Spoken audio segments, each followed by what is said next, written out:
Hello everybody, good morning to all of you. तो बेटा कल की क्लास में या लास्ट क्लास में जहाँ तक हम लोग पहुँचे थे एक्सरसाइज 11.1 कर रहे थे अकॉर्डिंग टू NCERT, और जो कि आपका क्या है टॉपिक अलजेब्रा है। तो अलजेब्रा के बारे में जो भी बेसिक चीज़ें थी, उसका फैक्टर क्या होता है, कांस्टेंट क्या होता है, वेरिएबल क्या होता है, अलजेब्रा क्या होता है, इन सब के बारे में मैं स्टार्ट के 2 क्लास में आप लोगों को एक्सप्लेन कर दिया। और उसके बाद ये आपका एक्सरसाइज चल रहा है। तो उस एक्सरसाइज में के क्रम में आज हम लोग क्वेश्चन नंबर 6 पर हैं और देखेंगे कि ये क्वेश्चन नंबर 6 क्या है। कुछ क्वेश्चन हम बताएंगे, कुछ आप लोग करेंगे, सब मिला करके आज ये एक्सरसाइज ओवर हो जाएगा। राइट, तो आते हैं हम लोग क्वेश्चन नंबर 6 पे, देखते हैं क्या है। पहले क्वेश्चन को अच्छी तरह से, जितने भी बेटा वर्ड प्रॉब्लम के क्वेश्चन हो, आप लोग से उसको केयरफुली सावधानीपूर्वक मिनिमम 2 टाइम्स रीड करेंगे, मिनिमम 2 टाइम्स उसकी रीडिंग लगाएंगे, उसके बाद ही क्वेश्चन को सॉल्व करेंगे। तो कह रहे हैं a bird flies 1 kilometre in 1 minute. A bird, एक बर्ड है, एक पक्षी है। बर्ड मीन्स एक पक्षी है, एक चिड़िया।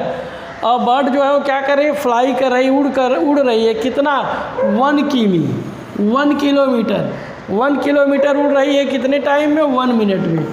एक बर्ड है जो कि 1 मिनट में कितना उड़ रही है? 1 किलोमीटर उड़ रही है। तो कह रहे हैं can you express the distance, क्या आप जो उसकी डिस्टेंस है उसको एक्सप्रेस कर सकते हैं? कौन सी distance? Covered by the bird. Bird ने जो डिस्टेंस कवर किया है, जो बर्ड उड़ रही है, वो जो डिस्टेंस उसने कवर किया, मीन्स बर्ड कितनी दूर उड़ करके गई है, उस डिस्टेंस को आपको क्या करना है? एक्सप्रेस करना है in the terms of its flying time. किसके कंसर्न में? उसके फ्लाइंग टाइम्स के कंसर्न में। उसके फ्लाइंग टाइम्स के साथ में बर्ड की डिस्टेंस के द्वारा जो कवर डिस्टेंस है उसको एक्सप्रेस करना है। किसमें? वो भी मिनट में। जो फ्लाइंग टाइम है बेटा, फ्लाइंग टाइम मिनट में यहाँ पे दिया गया है। वो क्या है? Use T for flying time in minutes. जो टी दिया गया है बेटा, टी जो है वो फ्लाइंग टाइम को रिप्रेजेंट कर रहा है, जो किस में है? मिनट में है। टाइम ही होता है मिनट, सेकेंड, आवर तीनों में। तो किस में कर रहा है? मिनट में बता रहा है। राइट, तो अब आप बताइए कि अगर कोई गाड़ी, कोई व्हीकल है, कोई सपोज कीजिए, एक बार क्वेश्चन को फिर से समझ लेते हैं, फिर हम उसके बेस पे आते हैं, फिर बताते हैं।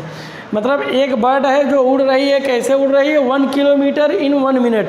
1 मिनट में कितनी की में उड़ रही है? 1 किलोमीटर उड़ रही है। तो अब आप लोगों को उसी को राइट करना है कि उसने, उस बर्ड ने टोटल कितना डिस्टेंस कवर किया। राइट, बर्ड ने टोटल कितना डिस्टेंस कवर किया, जबकि उसने कितना उड़ान भरी है? तो टी मिनट्स उसने क्या किया है? उड़ान भरी है। राइट, अब सपोज दैट बेटा कोई गाड़ी है, जैसे कि बर्ड को छोड़ दिए, अगर गाड़ी भी ले ले, सेम उसी की तरह होगा।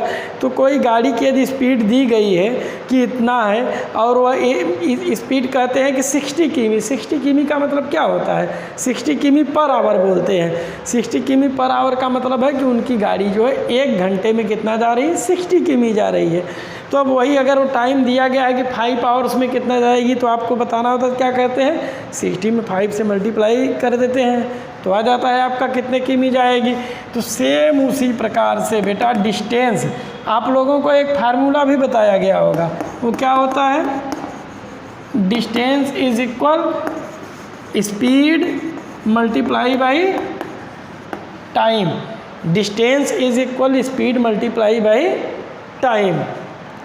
तो आपका स्पीड कितना है? स्पीड आपका कितना है? 1 किमी है। स्पीड आपका कितना है?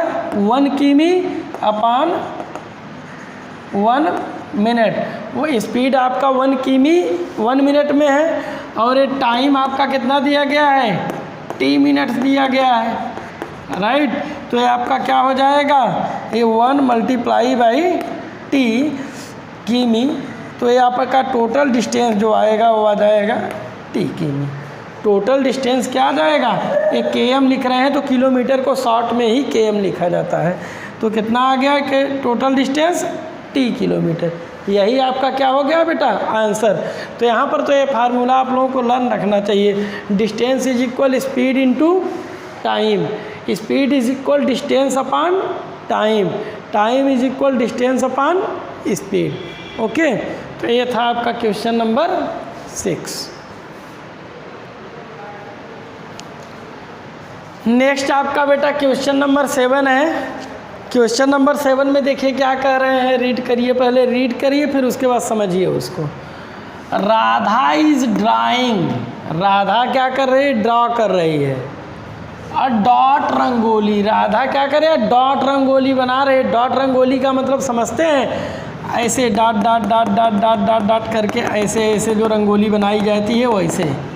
तो राधा क्या कर रही है, डॉट डॉट करके क्या कर रही है, रंगोली बना रही है। कैसा, a beautiful pattern lines joining dot, एक ब्यूटीफुल पैटर्न लाइन पर हो, लाइन पैटर्न पे वो रंगोली बना रही है जो बहुत अच्छा लगेगा। और वो लाइन पैटर्न बना किससे है, ज्वाइनिंग डॉट्स, डॉट से मिलकर के बना हुआ है। डॉट्स का मतलब समझते हैं ना, ये जैसे 1 डॉट हुआ, 2 डॉट हुआ, 3 डॉट हुआ, 4 डॉट हुआ, ऐसे ऐसे कई डॉट करके एक लाइन बना दी जाए तो इसी को कहते हैं डॉट लाइन, राइट। इसी को क्या कहते हैं, डॉट लाइन। तो डॉट लाइन को ज्वाइन करके क्या कर रही है, एक रंगोली बना रही है विथ चाक पाउडर, बहुत साफ साफ लिख दिया गया है, बहुत विथ चॉक पाउडर। चॉक के जो यूज हम लोग कर रहे हैं इसी से मिला, इसी के डॉट से मिला करके वो बना रही है। बहुत क्लियर रखा है बुक में आपने, कोई दिक्कत नहीं कहीं। कह रहे सी हैज़ 9 डॉट इन अ रो, वो एक रो में कितना डॉट्स यूज करती है, 9। अब समझिए कि ये आपका वन रो है, ये आपका क्या है, 1 रो है। इसमें उसने कितना डॉट यूज किया है, 9। इसमें उसने 9 डॉट यूज किया है। अब कह रहे हैं कि how many dots will her rangoli have for R rows. ये तो आपका 1 रो था, 1 रो में 9 डॉट यूज किया गया है। ऐसे ही वह कह रहे हैं कि यदि उनके पास कितने हो, आर रोज हों, टोटल रोज जो हो कितने हो, आर। ऐसे ही उनके पास total rows, number of rows जो हैं वो कितने हैं, आर रोज हैं, आर रोज हैं। तो कह रहे हैं कि रंगोली में कितने डॉट्स का यूज किया गया। ये टोटल रो कितने हो गए, रोज इज इक्वल आर। और डॉट्स जो है 1 रो में कितना डॉट है, 9 डॉट है। 1 रो में कितना डॉट है, 9 डॉट है। और तो आर रो में कितने डॉट्स हो जाएंगे, आपके आर रो में कितने डॉट्स हो जाएंगे। तो ये आपका सीधे सीधे हो जाएगा 9R, सीधे सीधे क्या हो जाएगा, 9R। ये शायद लास्ट ईयर का मुझे याद आ रहा है, मैं रिकॉल कर रहा हूँ। ये वही क्वेश्चन है जिसमें मैं आंसर में मिस्टेक किया है, 9R के प्लेस पे उन्होंने 8R रख दिया है। 9R के प्लेस पर उन्होंने क्या कर दिया है, 8R रख दिया है। ठीक, तो ऐसे वो आपका क्या हो गया, 9R हो गया। उसके बाद कह रहे हैं कि how many dots are there if there are 8 rows. वो कह रहे हैं यदि रोज़, नंबर ऑफ रोज़ कितने हो, 8 हों, नंबर ऑफ रोज़ जो हैं वो कितने हो, 8 हों, तो आपके टोटल नंबर ऑफ डॉट्स कितने हो जाएंगे। तो टोटल नंबर ऑफ 1 रो में कितने डॉट्स हैं, 9 हैं। तो 8 रो में कितने हो जाएंगे, सीधे सीधे आर के प्लेस पे 8 हो जाएगा। तो ये हो जाएगा 9 × 8। उसके बाद में वो कह रहे हैं कि इफ़ देयर आर 10 रोज़, ये जो वहाँ पे 10 रोज़ हैं तब क्या होगा, तो 9 × 10 हो जाएगा। ऐसे आपका होगा। अब आइए हम लोग सलूशन करते हैं, देखिए क्या है।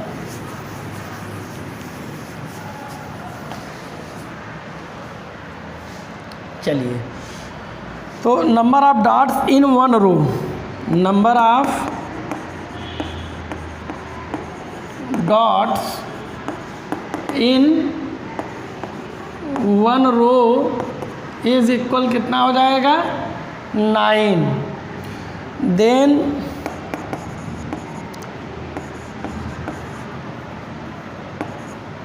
Number of dots in 8 row, sorry R row, first में क्या है, आर रो।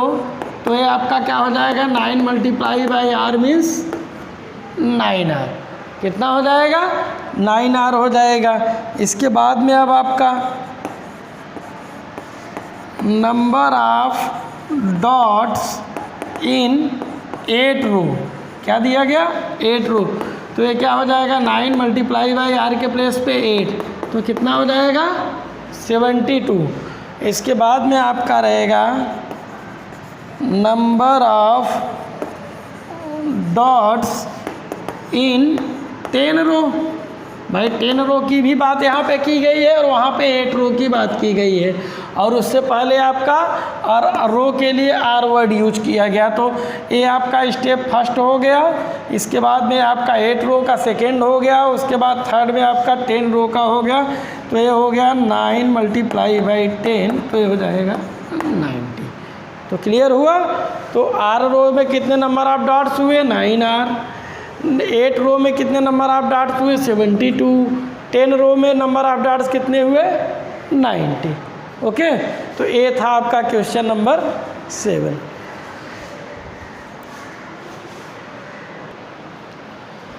नेक्स्ट आपका क्वेश्चन है बेटा क्वेश्चन नंबर 8, और क्वेश्चन नंबर 8 में जो कहा जा रहा है वो है लीला इज़ राधास यंगर सिस्टर। पहले हम रीड करेंगे, लीला इज़ राधास यंगर सिस्टर।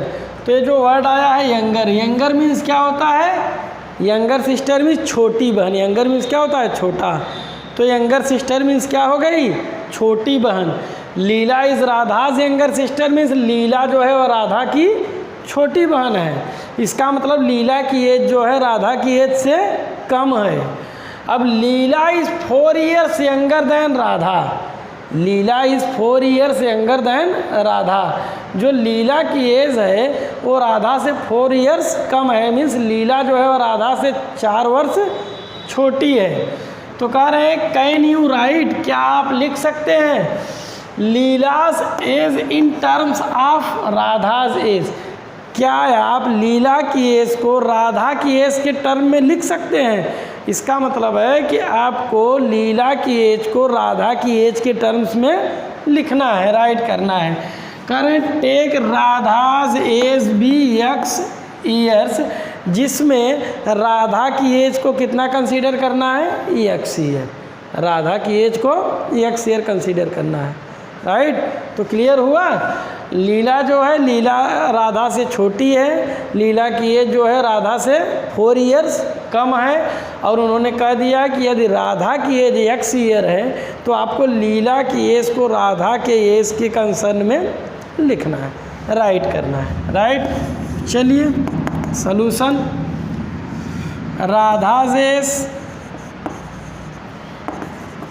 क्या दिया गया है? x year. राधाज एज कितना दिया गया है? x year. देन से अब यहाँ पे एक बार नोट कर दीजिए, सिंस लीलास एज, या सीधे सीधे Leela is 4 years younger,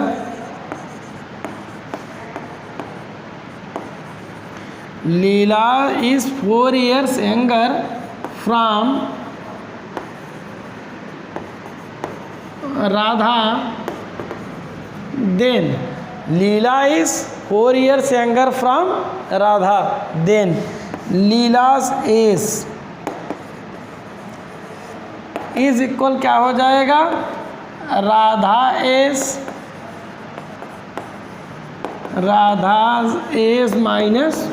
-4, Radha's age -4।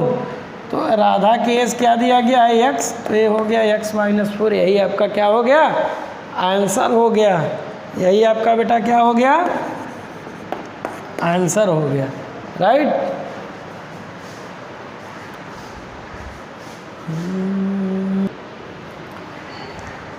Next आपका बेटा क्वेश्चन नंबर 9 है, और क्वेश्चन नंबर 9 में देखें क्या कह रहे हैं? कह रहे हैं mother has made laddoos. Mother ने क्या किया? लड्डू बनाया। मदर ने क्या किया? मम्मी ने लड्डू बनाया।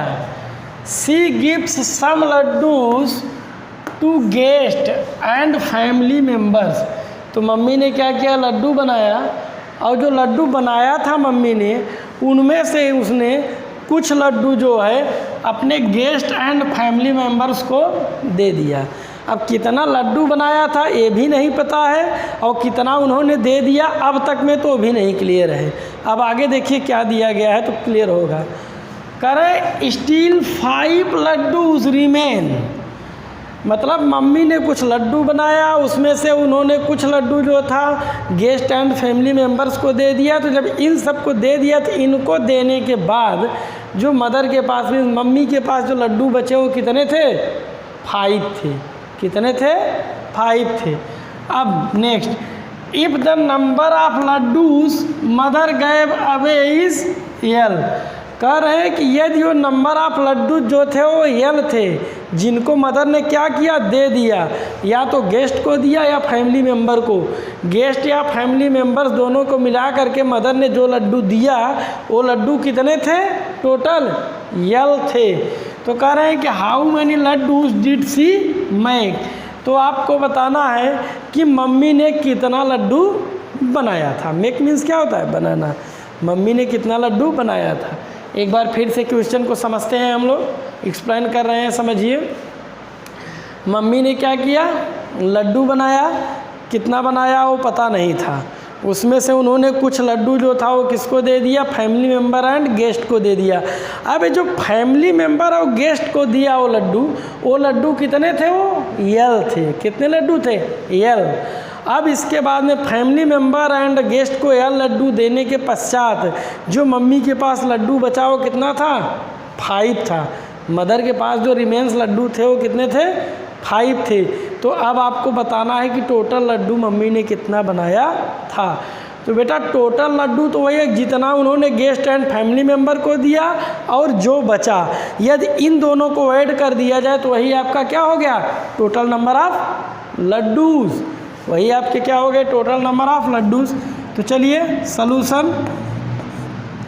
सॉल्यूशन में mother gives number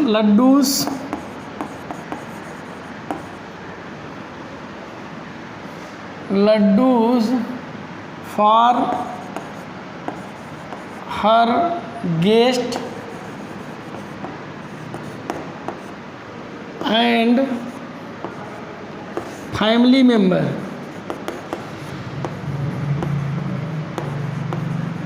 is equal L.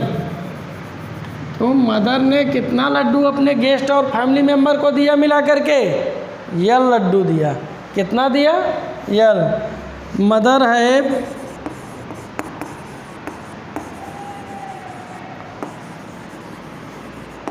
Remains laddus is equal 5। अब उन दोनों को उनको देने के पश्चात मदर के पास कितना लड्डू बचा? 5। देन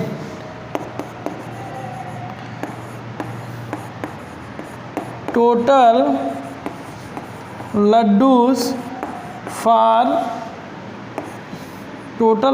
है make by mother. Total laddoos make by mother is equal क्या हो जाएगा? यल प्लस 5। यही आपका क्या हो गया? Answer. Total laddoos make by mother कितना हो गया? यल प्लस 5। अब यही यल प्लस 5 आपका क्या हो गया? आंसर। राइट। तो आज बेटा यहीं तक। और इस प्रकार से इस एक्सरसाइज में क्वेश्चन कंटिन्यूअस हमने क्या करा दिया? क्वेश्चन नंबर 9 तक करा दिया है। और आपका क्वेश्चन नंबर 10 एंड 11 वो आपको करना है। और इस प्रकार से एक्सरसाइज आपकी क्या हो गई? ओवर हो गई। और था कहाँ से? Question number 6, 7, 8, 9, 10, 11। इतना क्वेश्चन आपका HW है NCERT से। और इसी के साथ साथ बेटा आप लोगों को RS अग्रवाल को भी लेकर के साथ में चलना पड़ेगा और उसके भी क्वेश्चंस को सॉल्व करते रहना होगा। राइट। और कल से बेटा हम देखेंगे कि हम RS अग्रवाल एंड NCERT दोनों से मिला करके HW अब दिया करेंगे। एक्सरसाइज डिक्लेयर रहेगी। Okay, thanks. तो मिलते हैं कल की क्लास में।